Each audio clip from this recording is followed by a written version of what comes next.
بسم اللہ الرحمن الرحیم۔ دشمن پر غالب ہونے کا نبوی نسخہ۔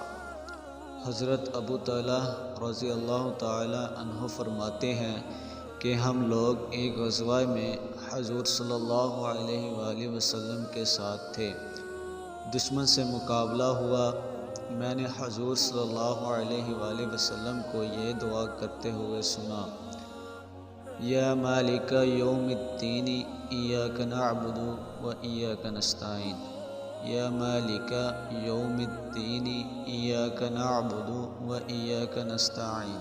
ترجمہ: اے روز جزا کے مالک، ہم تیری ہی عبادت کرتے ہیں اور تجھ سے ہی مدد مانگتے ہیں۔ اے روز جزا کے مالک، ہم تیری ہی عبادت کرتے ہیں اور تجھ ہی سے مدد مانگتے ہیں۔